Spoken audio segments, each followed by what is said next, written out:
nga tewalina mwozi ku nsi kuno ayinza ozzooza zitukuza bw'atyo.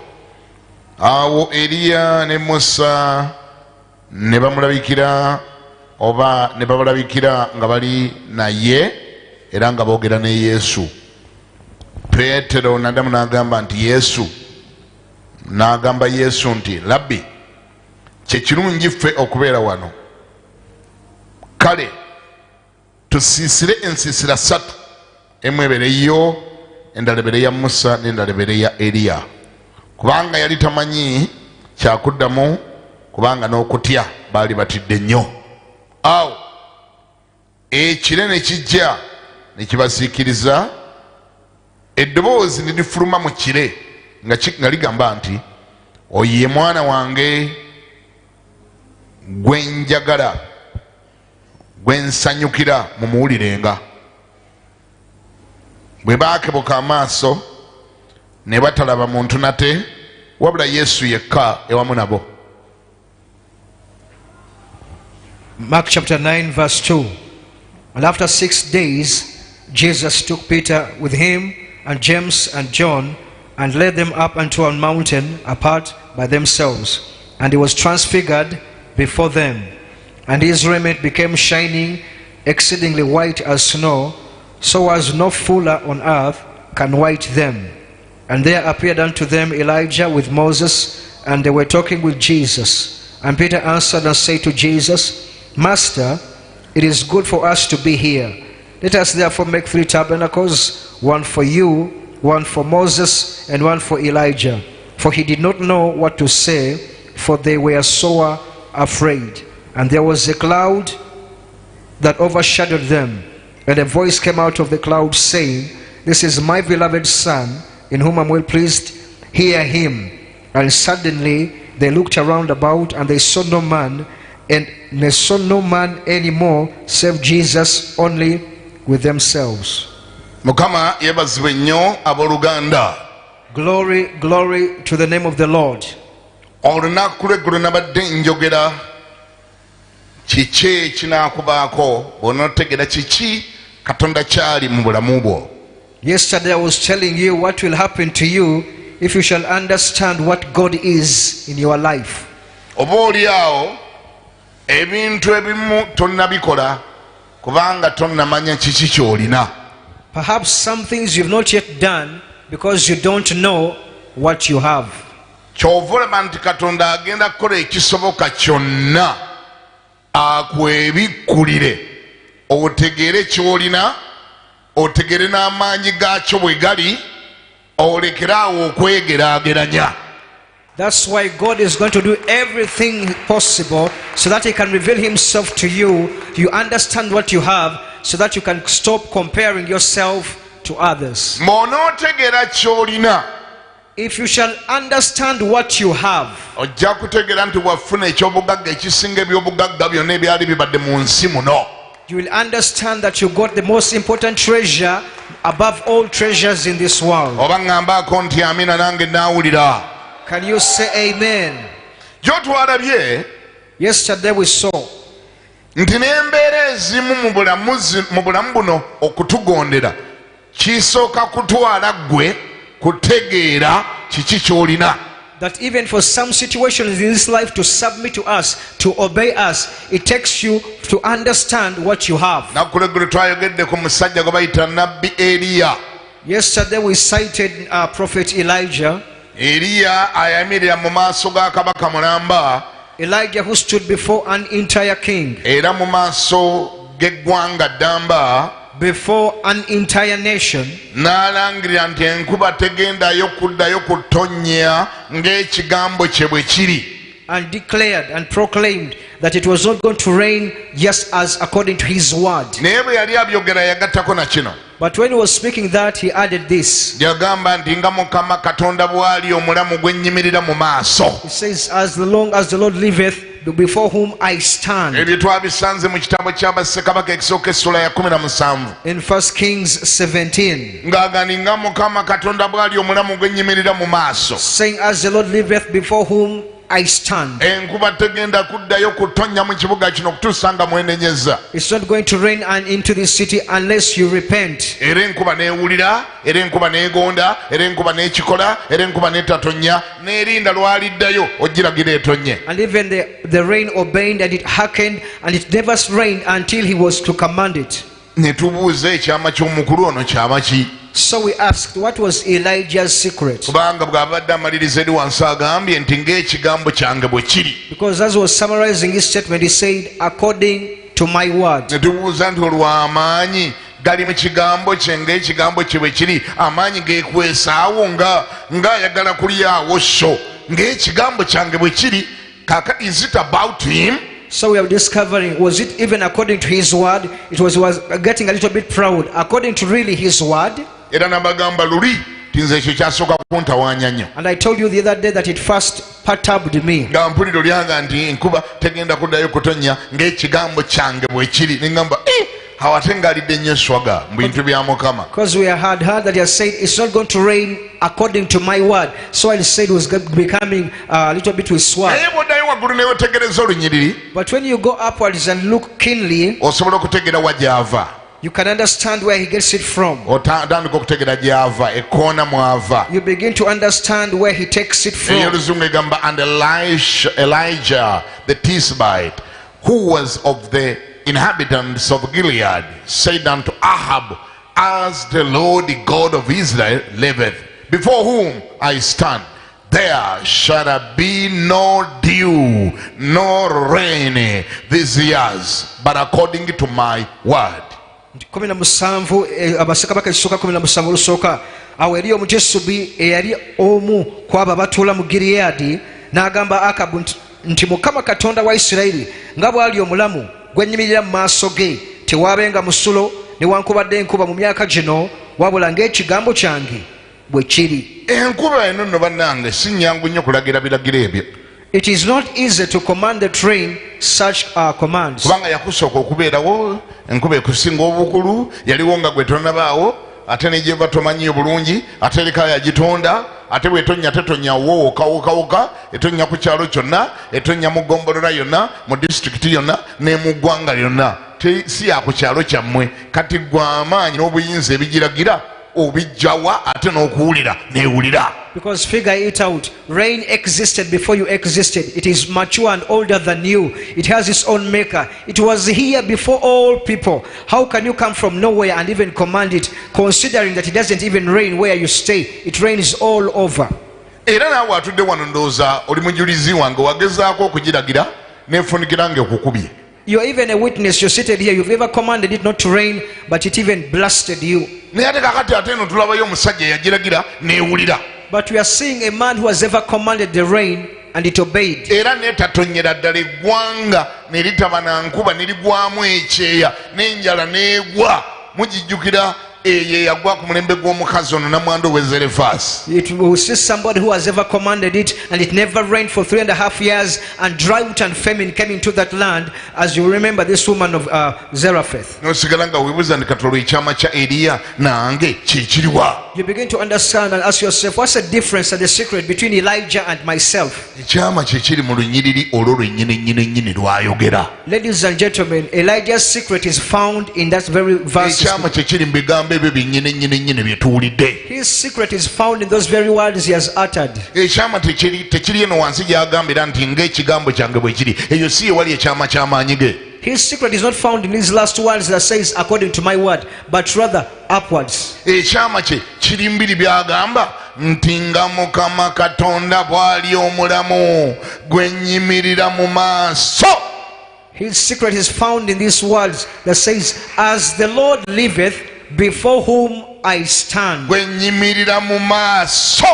Listen, before whom I stand. Awo ewali ekyama ky'ono omwami. That is where his secret is. Nti obudde Eriya obutafaananako naawe, obudde Eriya teyafunanga bulagira nkuba yokka yokka, teyafunanga obubuka obulagira enkuba obutatonya.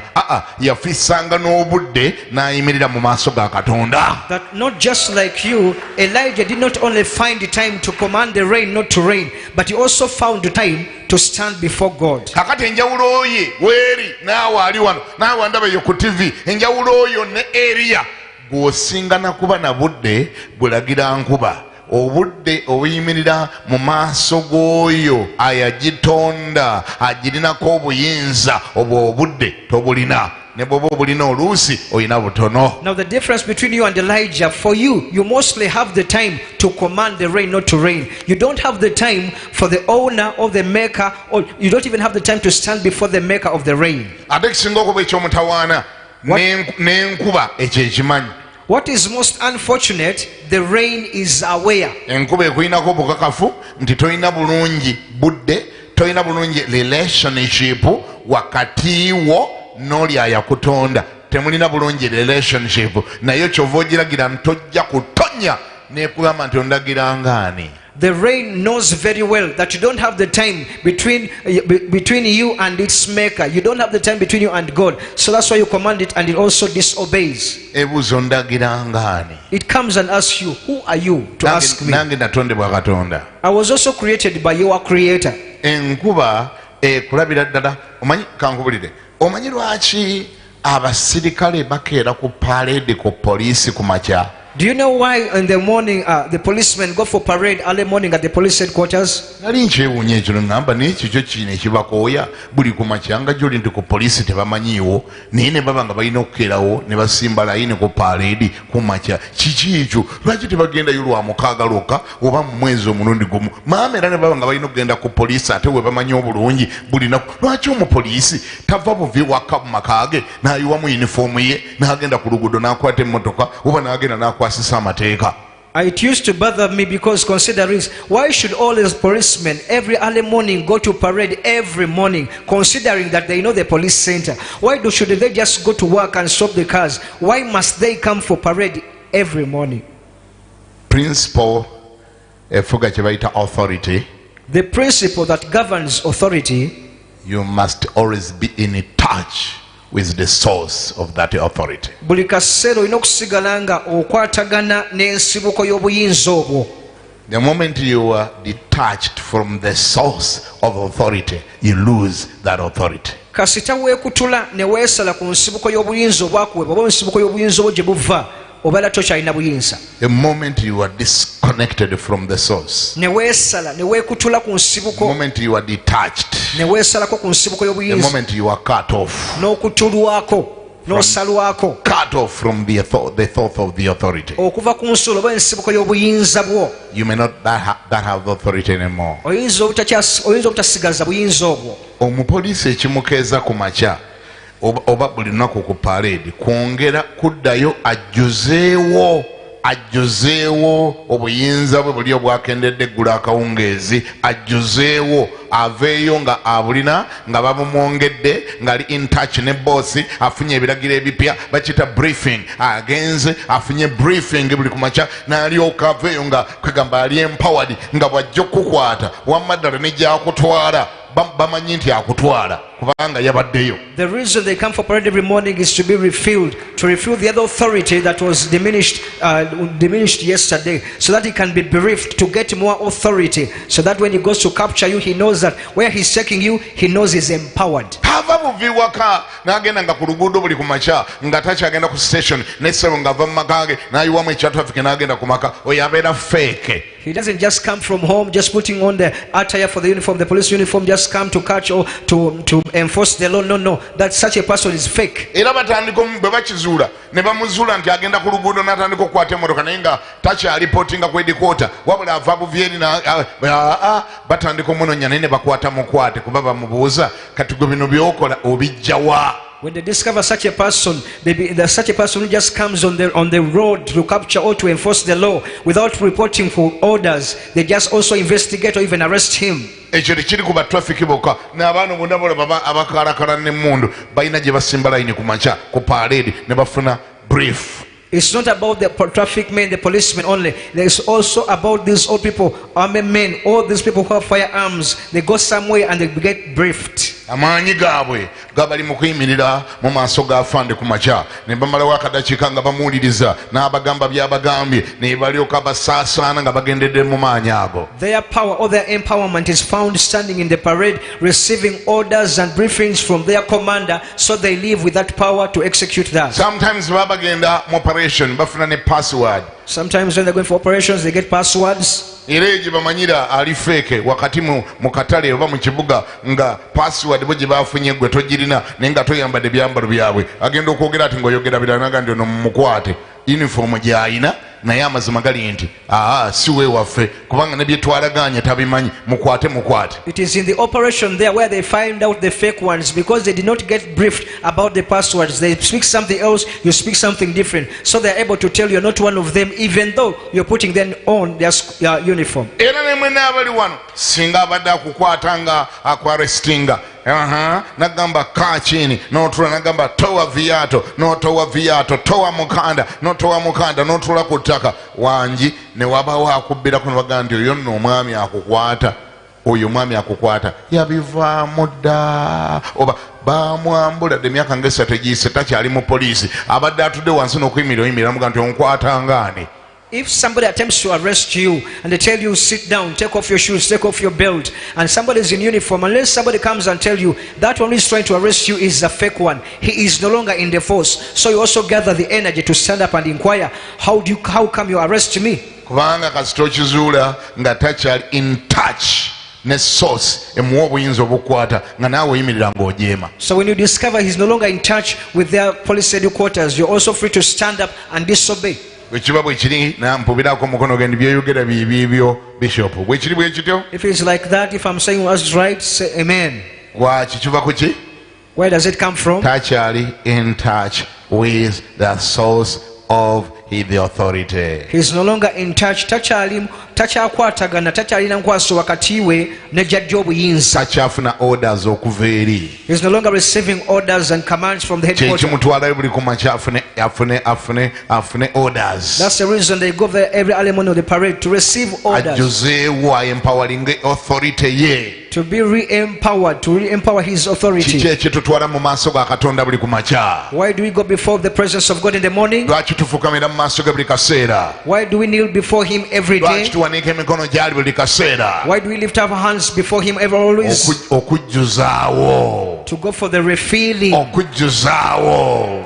To be refilled. Okujjuzaawo obuyinza. To be refilled of authority. Okujjuzaawo obuyinza n'amaanyi. To be refilled with authority and power. Eyo gye tuva. That is where we come from. Ne tukaluba mu maaso g'embeera. And we come and stand before circumstances. Kakati aleka nkuyigiriza eyo nakano. Let me teach you all of this one. Bwe tubeera eri mu maaso ge. When we are in his presence, tubeera era nga abapoliisi nga bali mu maaso ga afande. We are like policemen before their commander. Mu maaso g'ababoosi baabwe babeera bagonvu bazibu. Before their commanders, they are so obedient and loyal. Bannange oba wali obaddeko mukwano gw'omupoliisi oba mukwano gw'omusirikale bannange bali bagonda mu maaso g'ababoosi baabwe. If you've ever been close or friends to a security or army or policemen, they are so obedient and disciplined to their commanders. Buli kye bamugamba jamba fande, jamba fande. Whatever they tell him, jamba fande, yes sir, yes sir. Jamba fande. Yes sir, yes sir. Jamba fande. Jamba fande. Jamba fande. Yes sir, yes sir. Naye bw'amala okwogera ezo jamba fande nazo genda emirundi mingi n'ava mu maaso ge nga bamuwadde oda n'akugwako mu koona aboggola nga si yabadde yeegayirira wali nti jamba afande. After taking all those yes sirs to their commanders, when they leave, when they find you at the corner, they behave as if they have not even been humble. Obuyinza bwayo ddawo bunaayagala bukumalireko.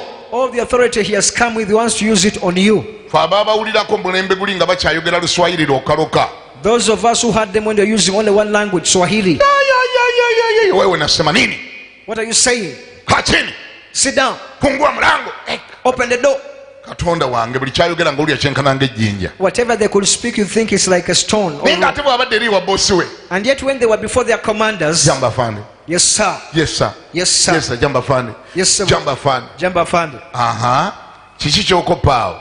What do you gather from Kiki that? ky'okopaawo? What do you gather from Naffe that? bwe tubeera mu maaso ga Katonda. When we get before God, tubeera bagonvu bazibu. we are so obedient and bwe tuba humble. tumusinza. When we are worshiping, bwe tuba tumutenda. praising, bwe tuba tumugulumiza. glorifying bwe tuba him, tumusaamu ekitiibwa. exalting him. Ate bwe tumala ne tukyuka.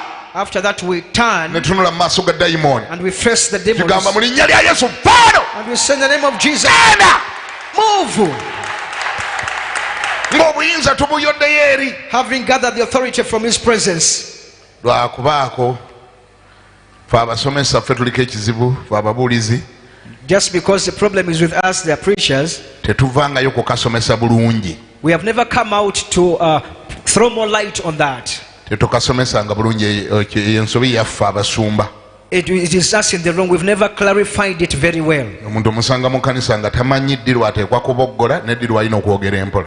You find somebody in church not knowing when they're supposed to raise their voices and also to speak calmly. tamanyire ddala ddi lwaboggola kikyaboggolera ddi lwayogera empola nekikyayogerera empola mpola. They do not know when to raise their voices, what to raise their voices at, and when to speak calmly. kakati abamu be bajja mu kanisa ye bwe yagenda okujja yasanga ekkanisa yina eboggola buboggozi n'agamba fine kamba eyungeko tuboggole nga buboggozi. Some people, when they entered those doors, they found the church barking and shouting. So they fine, I found them shouting, let's go along. tebaamunnyonnyola ddi lwe tuboggola ddi lwe twogera nga tuli bakkakkamu era wa gye twogerera nga tuli bakkakkamu. They never told him when to bark or shout and when to speak calmly, and even where to speak calmly. kakati ekkanisa olina zoyingiramu n'obasanga nga babitabula. So there are some churches you enter and you find them mixing things up. kadde kakusinza mukama Time of worship, kadde kakwogera ne katonda time to talk to God. ayi mukama katonda God, mukama nzija mu maaso ga yesu ayi katonda God, I've come before you. mugamba ayi mukama katonda akyajogera nti ayogera n'afande. Is he remembering that he's speaking to a commander? tamanyi kati ye yasanga bwe baali bagoba emizimu baboggola buboggozi ate tebayawula ddi lwoyogera ng'ossaamu ekitiibwa nga lwewumbeeka ng'oyogera mu bukakkamu kati ye abitabula agamba kakati ne mukama katumuboggolere buboggolezi. He was not explained when to bark or shout. He found you chasing demons. You are busy shouting and casting out demons. So he said, fine, that is how they pray. They never explained to him that when you're talking to God, you speak humbly and calmly. gamwekabaga nti wabula ku ekyo nange onkutte ofusayidi amugaba nti ekyo nange mbadde sikijjanga mu njawulo mpubira gwotyo mukutokwatibwa How nsonyi. many of you say, yes, I had never figured out when to shout at God and not? okiraba muweraweramu mmanyi muli bapentekooti bannange mbamanyi bwetyo bwe tubikwata. You are my fellow zealous Pentecostals. That's how we handle stuff. musingana ne bwagende wa katonda When they go to God, mukama tujja maaso go Lord, we come before you. kakati ate wa katonda When you go to God, yo tujjayo we go there with the reverence.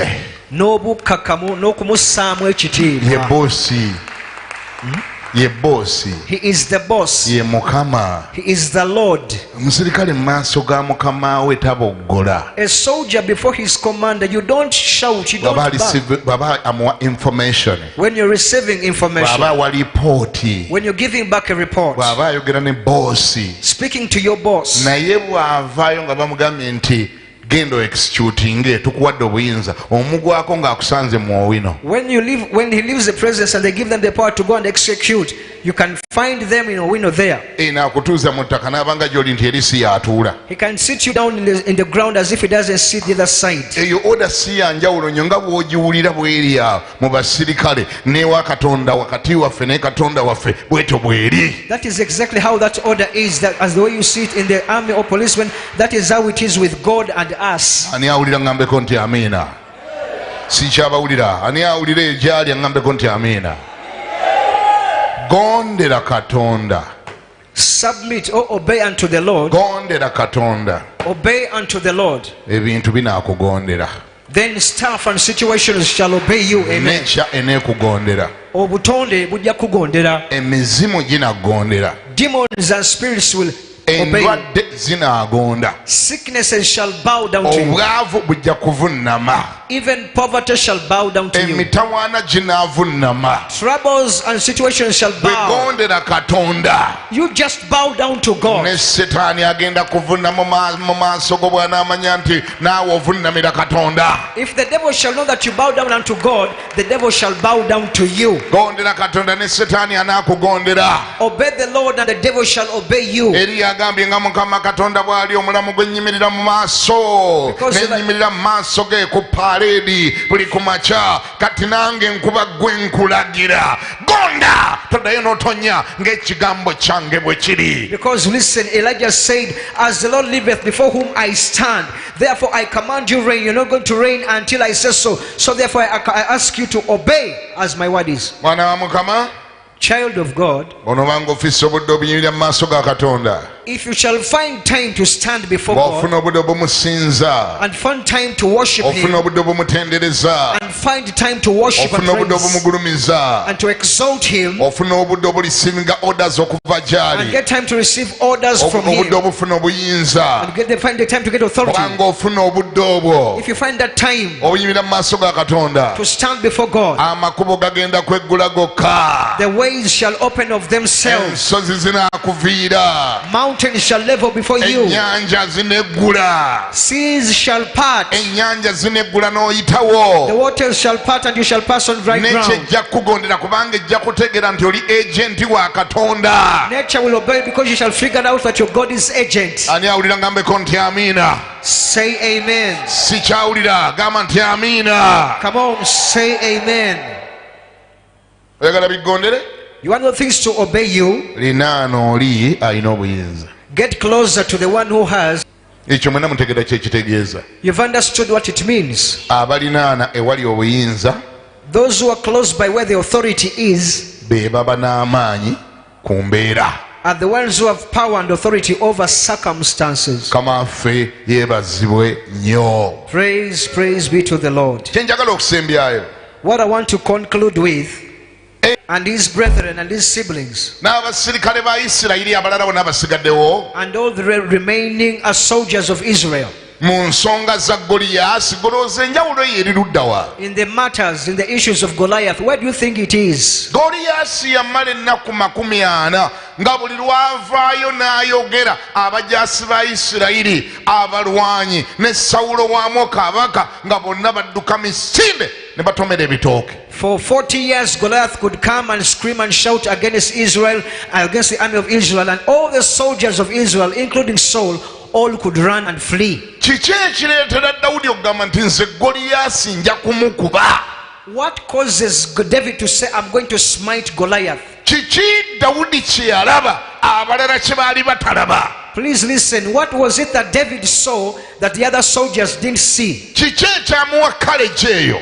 What gave him the courage kye ngenda okusembyayo is what I'm going to conclude with. bw'otegeera Katonda kyali gy'oli mu bulamu bwo, Child of God, if you understand what God is in your life, bw'otegeera Katonda gy'ali, if you understand what God is, n'otegeera obukulu bwe, and you understand His greatness and importance, n'otegeera obunene bwe, you understand His greatness, n'otegeera obunene bwe, and you understand God's greatness. kyogerera maanyi nange n'akiwulira nti n'entegeera obunene bwe.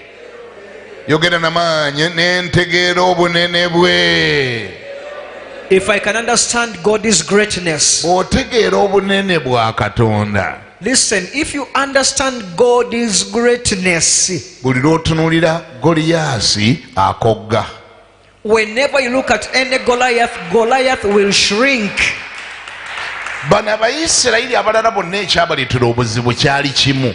What caused the problem to all these other Israelites was one. Bwe baatunuuliranga Goliyaasi baakobanga ku Goliyaasi. Whenever they looked at this giant Goliath, that is where they stopped their eyes. Baalabanga obunene bwe, They could see his ne size, balaba obuwanvu bwe, they saw his height, ne balaba obunene bw'omukono gwe, then they saw the size of his arms, ne balaba obunene bw'effumu lye, the size of his spear or javelin. ne bababuulira obungi bw'obugere bwe nti obugere buli 6. Then they told them the number of the toes. The toes were 6. 6. n'obugalo buli 6. Even the fingers were 6. effumu lye liringa omuti gw'essimu. His javelin was like an electric pole. Baabanyonnyola nti bwakulinnyako bw'atyo ofootoka nga lyenvu. They told them that if you could stand on you, you could just splatter and splash like gye a baakoma biwulira ebyo Goliath gye yakoma okugejja. The more they heard that, the more his size grew. gye baakoma okuwulira ebyo gye baakoma okuwulira description eyo. The more they heard Goliath's description, gye baakoma okuwulira abamunnyonnyola bye bamwogerako. the more they had the descriptions of Goliath, ekifaananyi kya Goliath gye kyakoma okwepeyintinga ku bwongo bwabwe. that is the more his image was painted on their minds. abamu baamulootanga n'okumuloota. Some came to extent of dreaming about him. abantu baamulootanga ng'abagobolina gamba abadde anzise. Some people could even dream of Goliath and say, wow, you almost killed me in a dream. nga nti akusanzeewa. Where has he found you? nali nebase ninza okulaba ng'ajja. Then people come out of the dreams panting and saying, I was sleeping but I saw him come. nga yagejja dda. He was already oversized. abantu bawulira ekintu ne bakiwulira kigejja. The more people hear and hear about corona grows. kati yabiteeseemu ebya corona. Wow. simanyi owulira. abantu bawulira ekintu ne bakiwulira kigejja mu bwongo The bwabwe. most people hear about something and they overhear about it, it grows in their minds. negundi bw'atyo Goliath That is how Goliath was. yagejja mu bwongo bwabwe. He was oversized in their brains. abaamulabanga mu birowoozo. Those who saw them in his mind, their minds. abaamulabanga mu Those who birooto. saw him in their dreams. n'abo abaamulabanga mu reality. And those who saw him physically, yagejja n'akamala. he overgrew before them. ensobi gye baakolanga The only mistake they did, bwe baamalanga omulaba obunene bwe, after seeing how big he was, tebaakyukanga kulaba bunene bwa Katonda. they forgot to turn to see the greatness and the size of God. enjawulo ya Dawudi nabo yeeno. This is where the difference between them and David was. kituufu ekyo kye baali balaba ne Dawudi bwe yajja era naye kye yalaba. It is true that what they saw is what exactly David saw. naye ekyama kya Dawudi kye kino. But this is David's secret. ye bwe yamala okulaba Goliath After seeing and scrutinizing Goliath n'okuwulira ebimwogerwako, and hearing his description, n'akyuka then he turned. n'alaba obunene bwa Katonda. He looked at God and saw God oversized.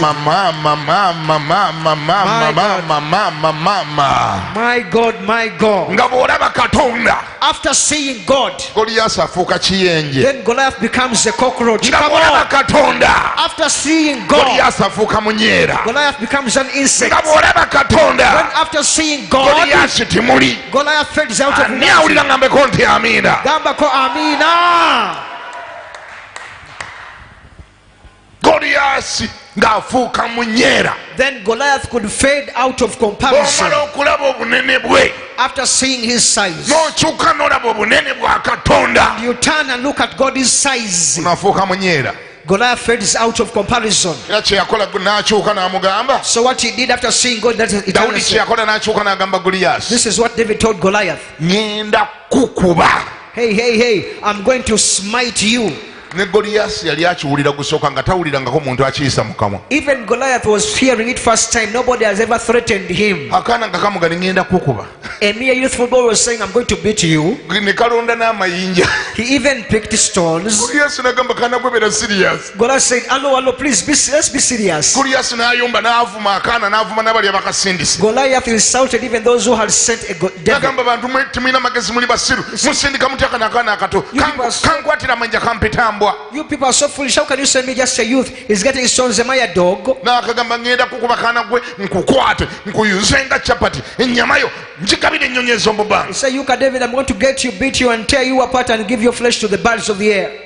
ne kamulaba David saw Goliath, ne katunulira Katonda. saw God again, ne kamulaba looked Goliath, ne katunulira Katonda. saw God again. ne kamugamba ŋŋenda kukuba He got the assurance and said, I am going to beat you temeko n'omutwe.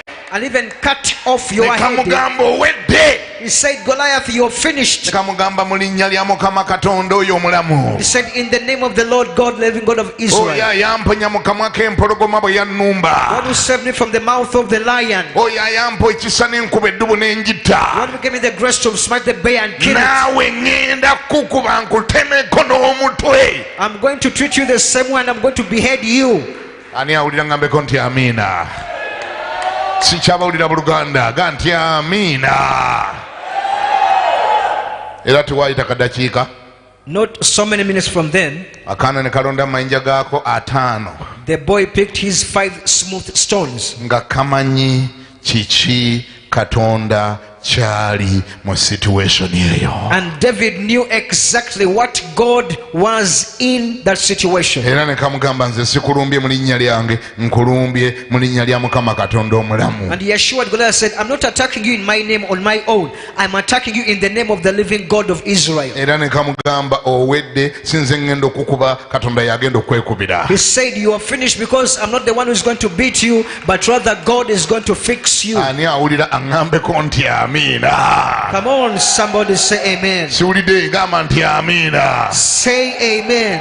Erako ne kajjukira David was able to remember nti teweetaaga ssasi that lyenkana muntu bunene okutta omuntu. you don't need the size, you don't need a bullet the size of the person to kill that very person. No. Era teweetaaga kati ka kibiriiti nga kenkana n'ennyumba okugyokya. You don't need a matchstick the size of the very house to burn that house down. Ababitegedde ng'onga nti amiina. Amina. Era teweetaaga nkasi ey'enkanankana n'eryato okulivuga. You don't need Wangi? Enkasi ebuliddeyo. Enkasi ebuze mu luzungu tekiriiyo. Mumuyambe abaasoma oluzungu. Ayagala nkasi. Gamba nti nkasiyas. You don't need Oluzungu erutali oteekangawo olulwo. you don't need an enkasi to row the size of a boat to row a boat. Teweetaaga bunene bwa nkasi nga naye yenkana ng'eryato okuvuga eryato. You don't need this size to be able to row the boat. Its size. Kituufu ekyo? Am I right? Sikiwulire. Kituufu ekyo? Am I right? Kituufu ekyo? Ne kamugamba ŋŋenda kukuba. He said, I'm going to beat you. Oli munene nnyo. You're so big. Naye olw'ekisa kya Katonda ekindiko ŋŋenda kukuba. But because of the grace of God on my life, I'm going to get you. Why? Lwaki? Listen, why? Kubanga newankubadde oli munene. That even though you're so big, naye Katonda wange ate ye munene okukusinga. but remember, my God is bigger than you. Sigenda kukuba maanyi gange. I'm not going to beat you in my strength. Ngenda kukuba maanyi ga Katonda. I'm going to beat you in God's power. Kubanga Katonda gwe nsinza. Because the God I worship, gwe nnyimirira mu maaso. before whom I stand, munene okukusinga. is bigger than you for Mwana sure. wa Mukama bango n'okuba embeera eno. Child of God, if you're going to overcome that situation, Obango n'okuba ebintu mu nsi muno. if you're going to beat things in this world, Omalanga okulaba obunene bwakyo. after seeing the size of your problem, Okyukanga n'otunulanga ne ku bunene bwa Katonda. always remember to see the size of your God. Omanyi lwaki bibadde bikuwangula? Do you know why things were winning Omanyi you? lwaki bibadde bikuwangula? Do you know why they were winning you? Bibadde bikuwangula kubanga obadde okoma kulaba bunene bwabyo byokka. They were overcoming you and winning you because you only stopped at seeing their size only. N'olyoka opapala n'opaapaala ekibuga kiramba. And then you scampered around the whole city. Bannange nze nfudde. I'm dead. Bannange kiri kyannumbye kinene nnyo. What attacked me is so big? I Bannange guli omutawaana ogwannumbye munene nnyo. have a big problem. Nze simanyina biki ngenda kukola bannange. I don't know what I'm going to do. Kino ekintuseeko tekirina gwe kyali kibaddeko. What has befallen me is so big? Bannange ekinnumbye nga kinene. What has attacked me is so big? Nze mbuuza. I'm asking. Ekyakulumbye kinene n'okusinga Katonda. According to is what that thing that attacked you, is it bigger than God? Kwata embeera yo. Get your situation, gisonseke mu Katonda. dip it into God. Egenda kukogga. It will disappear. Amen. Ani awulira aŋŋambeko nti amiina. Singa mbadde ne ssente nandikuwadde ku muzeeyi. Lwaki tompampa? Lwaki oyogera bwogezi nga tozimpa? Tiga byenjogedde bikoledde. Binkoledde. Binkoledde. Kwata embeera. Yimirira. Get your situation. Yimirira. Stand up. Yimirira budde buweddeyo. We're out of time. Budde buweddeyo ebisingawo tujja byogera. We shall get it from there. Tujja byogera. Byonna ebibadde bikutiisa. Whatever was scaring you, Number 1. it's okay. Bibadde bikutiisa kubanga toli in touch with God. They were scaring and threatening you because you are not in touch with God. Tokwataganye ne Katonda wo. tewaliyo omusirikale atya kwarestinga muntu yenna bw'abanga ali in touch with the source of power. No soldier, no policeman is afraid to arrest any criminal if they know that they're in touch with the source of the power. Tewaliyo ne bw'otaba criminal ne bw'obeera suspect Even if you're okay, suspect, ne bamutuma ne bagagenda omunone you say go and get that man. mama ekyewunyisa kyekino. What is surprising is this. Genda obuze Kayihura naye baamukwata Go and ask Kayihura, he was also arrested. ate nga yali munene nnyo wano And it was a big man here. ate tewali bukakafu baddala baamukwata baali bamusinga amayinja. And there is no evidence that those who arrested him had more ranks than him. naye kasita baategeera nti abatumye asinga Kayihura baamugaa tukutwala. When they figured out that the one who was sending them to collect Kayihura was higher in rank, they said, Sebo, we are taking you. ayinza okuba naye yasooka kalubanaga ontwala ngaani gwe ng'olina amayinja matono agendi nkugambye atutumye okunona munene okusinga gwe. He would even have hesitated and said, how dare you take me? Who are you? And he said, let me tell you, the one who has sent us is higher in rank than you. olunaku lw'onootegeera nti katonda w'amaanyi munene okusinga embeerayo ogenda giyimira mu maaso gaayo ogigambe nkutwala. The day you understand that your God is greater than your situation, bigger than your situation, you're going to stand and face it and say, hello, I'm taking you. ani awulira ngambeko nti amiina. Say amen. bwe tolabangako munyeera nga zeetisa ekiyenje Haven't you ever seen smaller insects carrying a cockroach? tozirabanga. Haven't you ever seen them? munyeera zeegattagatta bwe zito zingana zikulubesa ekyenje nga zikitonoga nti ayi mukama katonda ki ekyabaddewo nga zikitwala. Some smaller insects or ants, you can find them many in number, but they're carrying a bigger cockroach, taking it. kasita zekkiririzaamu zisingana zikitwala. If they believe in themselves, they carry it. olunaku lw'onootegeera amaanyi ga katonda ali mu ggwe n'obuyinza bwa katonda ali mu ggwe bagenda kusingana nga weetisse ebintu ebinene ebadde bikusinga obunene ng'obitwala. The day you understand the power in you, they'll find you carrying bigger situations than you. teekagula emikono gyoga nti ayi yesu Lift your hands, say, Lord Jesus, ekigambo kino kibadde kyange. this word was mine. yengedde okutegeera obuyinza engeri gye bukola. I have further understood how authority works. kaakati ntegeeredde ddala Now for sure I have understood. nti mu maaso gange tewali muzimu gusobola kulemerawo. Before me no demon can stay. era ntegedde ekyama we kiri. I've understood where the secret nze is. neetaaga kweyongera kusemberera. I only need to draw closer to you. neetaaga kweyongera kusemberera. I only need to draw closer to you n'okuzimba enkolagana yange naawe. and to build a relationship within olwo buli you. ekyakaluba kiŋŋondere. Then whatever became hard is going to soften. ku luno bituusa okgonda. They are going to become soft. n'embeera y'obudde ejja ggonda. Even the weather shall be soft. n'enkuba eneegonda. Even the rain shall obey. n'obutonde bunaagonda. Even nature shall obey. obwavu bugonda. Poverty shall obey. endwadde zigonda. Diseases shall obey. emitawana gigonda. Troubles shall obey. ebyankanga nga bigonda. Whatever was scaring me shall obey. kubanga ndi mukwano gw'oyo agaba obuyinza. Because I'm a friend to the one who has authority. ndi mukwano gw'oyo nannyini buyinza. I'm a friend to the one who has all the kati authority. ebisigadde bigonda. All other things shall follow suit. era mukama Dear Lord, nkola endagaano naawe taata. I covenant with you. onzikiriza embeere nga mukwano gwo. Allow me to be your friend. ombeere nga kumpi yesu. Be close to me, oh Jesus. ombeere nga kumpi taata. Always be close to me, Lord. kubanga ntegedde Because I've understood ng'ekyo kyekyama ky'amaanyi gange. that is the secret of my mu linnya power. lya yesu. Jesus is name. amiina. Amen. kumpi naawe. kumpi naawe. kumpi naawe yesu. kumpi naawe. kumpi naawe. okumpi naawe. Yesu. kumpi naawe yesu. okumpi naawe. kumpi naawe. mugambe Kumpi nawe. gifule esaala yo. Kumpi nawe. Kumpi nawe. Kumpi nawe. Yesu. Kumpi nawe. Kumpi nawe. Kumpi nawe. Kumpi nawe. Kumpi nawe. Yesu. Kumpi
njakuba nkulyazamanyiza nnyo bwe sikuwa mukisa kuwaayo ku saawa eno. I would have denied you a lot and cheated you if I deny you an opportunity to give. Kisoboka okubanga omuweereza bwe yabadde nga sabira ebiweebwayo gwe tewabaddeko ku TV, tewabaddeko ku radio, wabadde tonatuuka wano oba si ekyo owulira wandyagadde oddemu weeyo.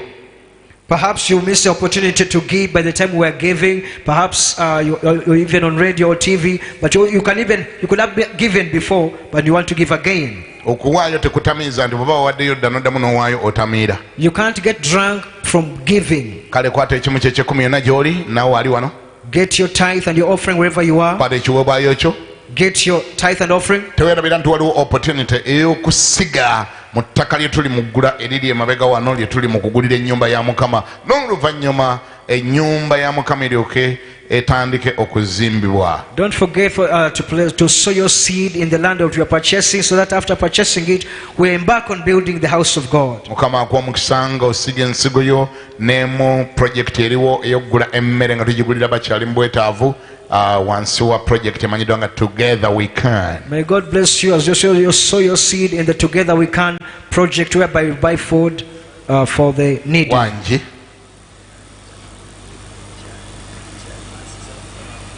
amina, genda Katonda akikolere mu linnya lya Yesu. Amen. Amina buluganda. Amen. Kyoba tuwerabira ekirala bakiyita border to border kingdom signal enhancement. What you shouldn't forget is border to border signal enhancement. Kaweefube okusasanya signal ya kingdom border to border. Tulina ensimbi ze tuwaayo ate zituyambako n'ogikuumira ku mpewo ne balema gisalako radio ne TV. Obanga oli omu ku abo beegasiza ng'oli wano obanga oli eri ku TV ne ku radio ng'ondaba, teweerabira okusiga ensigo yo. Enamba za mobile money ne bank account number Pastor Joseph agenda zitusomera. Oweeyo wakati mu kusanyuka, mu kuwagira ekyo ekikuwagira, mu kuzimba ekyo ekikuzimba, mu kuzzaamu amaanyi ekyo ekikuzzaamu amaanyi, mu kuwanirira ekyo ekikuwanirira. Ennaku zonna ez'obulamu bwo tolibeera failure mu linnya erya Yesu. Border to border is a campaign where we put in money to extend our signal into the entire nation, border to border, and even to sustain this signal on air so that we remain. Katusabe. Katonda waffe omulungi ekitafata gwa njagala okubaza oli kigambo Mukama kye tuwulidde. Lord, I thank you for the word that we have heard, ekitujjukizizza that he has reminded us ekyama ky'okukuuma obuyinza, the secret of maintaining and keeping the power, ekyama ky'okukuuma amaanyi, the secret of maintaining and keeping the power, ekyama ekivaako obutonde okutugondera. the secret that causes nature to obey Weebale us. kitujjukiza Mukama Thank you for reminding nti us tekyekwese wala kyekwese mu kusemberera n'okubeerera ddala awooli nnaku zonna ez'obulamu bwaffe. that secret is not hidden anywhere but being closer to where you are all the days of Ssebo our life. tuzze n'okuwaayo. We have come with our giving. Tukusaba okkirize Mukama Katonda mu maaso go eby'ekkumi bye tuleese, ebiweebwa bye tuleese, ensimbi eza border to border, Together We Can n'ebirala. We ask you to receive all our givings, our tithes, offerings, border to border, together. Omukisa buli yakutte ekiweebwayo n'ekimu eky'ekkumi Bless every man holding a tithe and offering, n'okusiga okulala kwonna kwalese mu nnyumba ya and Katonda. all other types of seeds that have come with. Abali wano n'abali eri ku mpewo, Those who are here and those who are ready to abali give mu now. Uganda n'abali ebweru wa Uganda. Those in Uganda and abroad. Ekisa kya Katonda kibabuutikire. With the grace of God surround them. Mukama abakole bulungi ennaku zonna ez'obulamu May the bwammwe. Lord bless you all your days. Mubeere waggulu so si wansi. May above only, not beneath. Mubeere mitwe so si mikira. Heads only, not tails. Munaawolanga manga mangi so temwewolenga. You shall lend to nations, you shall not borrow. Mu linnya lya Yesu Kristo Mukama waffe era omulokozi waffe. In Jesus' mighty name, our Lord and Jamuŋŋambe Savior. nti amiina. Say amen. Ekawungezi wagenda kubeerawo gye tuyita ministry class. In the evenings, there's going to be ministry class. Ssaawa 10 ejja kuba etandise. At 4 p.m. we shall have started. Tegezaako kusuba. You shouldn't dare miss. Omusumba Kyerine kasome mobile money numbers n'oluvannyuma anaayatuza abaagala okulokoka n'abatuza obulokozi. Weewaawo abali ku MTN nga mwagala kusindika ekiweebwayo kyammwe n'ekimu eky'ekkumi oba n'okuwaayo okulala kwonna, nkusaba okwatako akalaamu owulirize bulungi, oba bw'oba omuwangu oteeka bw'oti ennamba zino mu ssimu yo. Ekimu eky'ekkumi n'ekiweebwayo MTN nooti 7 7 8 12 11 11 oba nooti 7 5 9 51 69 64. Ezo za kiweebwayo n'ekimu eky'ekkumi. Tithe and offering, kindly send on 0778 12 11 11 or 0759 51 69 64. Those who want to support border to border campaign, It is 0772 53 62 71 or 0701 51 69 64. Those who want okusagera border to border, okwagera border to border, noti musanvu musanvu bbiri atano mu ssatu nkaaga mu bbiri nsanvu mu emu, oba noti musanvu noti emu atano mu emu nkaaga mu mwenda nkaaga mu nnya. Waliwo abaagala okuwaayo nga mukozesa merchant codes. Genda mu ssimu yo gwa Airtel, teekamu nti star 185 star 9 hash, teekamu kodi yaffe ya Airtel 11 nkaaga 3 13, teekamu omuwendo gw'okuwaayo okwo ne pini yo osindike. Wa MTN agenda okozesa merchant codes, teekamu nti star 165 star 3 hash, teekamu kodi yaffe erya 3 nkaaga mu 3 noti, teekamu omuwendo gw'ensigo yo n'ekiweebwayo kyo ne pini yo osindike. Merchant codes for Airtel star 185 star 9 hash. The code is 11 60 31 3. Put in the amount and your pin and send. Then those who wish to use MTN, merchant code is star 165 star 3 hash. The code is 31 63 00. Then the amount of your seed or offering or tithe and put in your pin and send. Those who want to support Together We Can, the campaign of buying and distribution of food, send on 0776 22 22 70, 0776 22 22 70 or 0759 51 69 64. Together We Can, noti musanvu mukaaga 22 nsanvu, oba noti musanvu 59 51 nkaaga mu mwenda nkaaga mu nnya. Abaagala okuwagira kaweefube ow'okugula ettaka, tulina ettaka lyetugula, twetaaga ssente nnyingi okugula ettaka lino ku lw'ennyumba ya Mukama. Sindika ensigo yo ku noti musanvu noti 52 85 34. For your land purchase, support and seed, kindly send 0770 52 85 34. Then those who wish to use our account details, you can kindly find them on KTV. They are there. You can use them to sow your seeds. Mukama abawe nnyo omukisa eri abo bonna abandyagadde okwatula obulokozi, okwetwalira Yesu Kristo okuba omulokozi wo, okusobola okubeeranga okumpi naawe, okuwangulanga embeera ng'ogenda kuddamu ebigambo bino. Gamba nti ayi Yesu, nzijja mu maaso go olunaku olwaleero, neenenya ebibi byange byonna byonna bye nakola okuva mu buto paka olunaku olwaleero. Nsaasire obinsonyiwe, naaza n'omusaayi gwo, nzikiriza nti oli mwana wa Katonda eyafa ku lw'ebibi byange. Njatula n'akamwa kange nti ndokose, era nkusaba sangula amannya gange okugajja mu kitabo eky'okufa, mu kitabo eky'abafu, ogawandiike mu kitabo eky'obulamu. Weebale Yesu, weebale Mukama okundokola mu linnya erya Yesu. Amiina. Amiina. Weewaawo kaakati kankusabire. Kitange omulungi mu linnya erya Yesu Kristo Mwana Katonda omulamu, nsabira buli mutina ayatudde essaala eyo, obanga ali wano, obanga ali ku TV ba ku radio oba ku social media. Mukama, buli muntu azze gy'oli, nkusaba muwambatire, omukyuse, omunyweze era omusimbe mu nnono z'ekigambo kyo. Muwanguzise ebikemo, muwanguzise Setaani n'ensene embi. Omulokole ayi Katonda wange, nkwebaza kubanga omuyamba, omusitula era omuyimusa mu linnya lya Yesu Kristo Omwana wa Katonda omulungi tusabye. Amiina. Ffenna abaliyo twatule tuyimirire, twatule ebigambo by'ekisa tusobole okuba nga tugenda tukola ebirala, oba tuva wano tukole ebirala. Gamba nti ekisa kya Mukama waffe Yesu Kristo n'okwagala kwo ayi Mukama n'okussa ekimu eby'Omwoyo Mutukuvu bibeere naffe ffenna n'abooluganda bonna emirembe gitaggwaawo. Amiina. Thank you for coming. Mwebala okujja enkya mukeereko, mwebala okujja mu nyumba ya Mukama. Mukama abakolera ebyekisa, abawa omukisa, abalwandira entalo. Mugende mulabe nga Katonda asinga embeera zammwe obunene n'amaanyi, muwangule, muziwangule, muzifufuggaze mu linnya erya Yesu Kristo Mukama waffe.